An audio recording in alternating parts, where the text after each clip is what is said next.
Today on Outside the Box Reviews, or should I say Outside the Blind Box Reviews, we're looking at the Aperture Laboratories Sentry Turret. This is a miniature Sentry Turret. So this is a tiny version of their normal Sentry Turrets. Now I heard somebody saying this was based off something called Portal. This was really a figure made by some company called NECA. I don't know anything about that. This is just a small little home defense robot. And I gotta say, the packaging is really cool. It definitely looks like a real product package. Sentry Turret here on the front. A little kind of IKEA side thing here. Somewhat instructions, warnings on here. Warning, this turret is not a replacement for a home security system. In fact, we would recommend investing in a security system if you haven't already. These things can go rogue. We can't stop them. They're loose cannons. They play by their own rules. You should respect that. Attention, by purchasing this turret, you are renouncing your legal right to call us about any shooting injuries caused by the turret, up to and including death.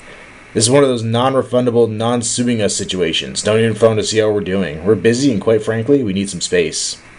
Very similar art here on the top. List of all the different versions you can get here on the back. And yeah, while I tend not to go over boxes in my reviews, I think this packaging is pretty darn cool. I really like how much was played into making this look like a real product. So let's pop this thing open. Now, some of these I noticed had a piece of tape over the top. Some of them were actually just open in the stores. So it's not as much of a mystery blind box as other things are.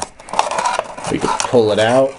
And according to the box, this version is the leopard camo, which is interesting because the picture on the box does not show it with the crown, so I don't know if this is a weirder version or what, but this is definitely in the game. You see it a lot in some of the little displays being shown on the wall. But it's a really cool little turret. He has his little side pieces here open up with his guns exposed, his red light here, the nice leopard camo print. The crown is well detailed, the nice gold little gems all over it.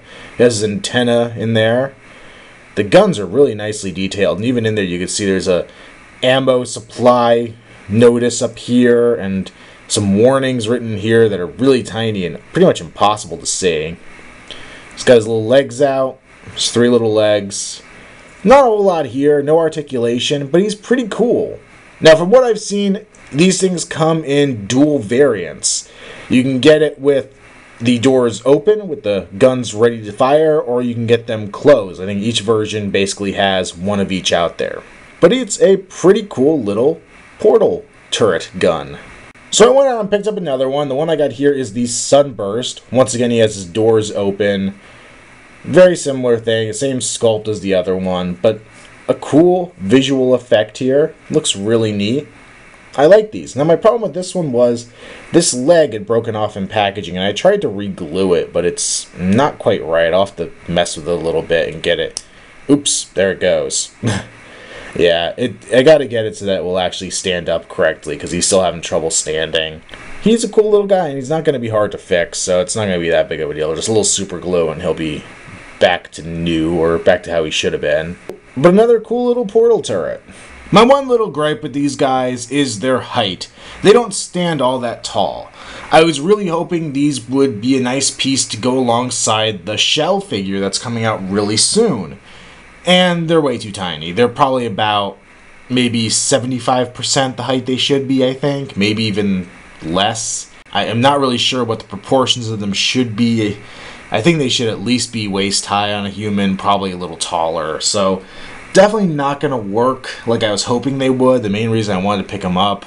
But still, if you're into the game, if you're a fan of Portal, they are definitely cool little pieces to have in your collection and kind of a fun little blind box item. I do recommend them, even though they have a lot of flaws. So it's a really weak recommend. They're a little too expensive. At least the ones I got were, I think, around $5 or $6 from Books A Million. And being blind packaged, it is kind of a lot to drop on something you don't know what you're getting. And like I said, they're not quite the right size, but they're well detailed, they're cool, they're fun, and the packaging is really well done, which, while it's not what I try to focus on here, I just had to bring it up because it's really fun. I like that they really committed to make it look like it was real factory packaging, and after having recently gone to IKEA, I can appreciate it all the more the way it looks. Make sure you check out Outside the Box Reviews on Facebook. I'll put a link in the bottom bar, and until next time, it's been another Outside the Box Reviews. Stay tuned for more to come.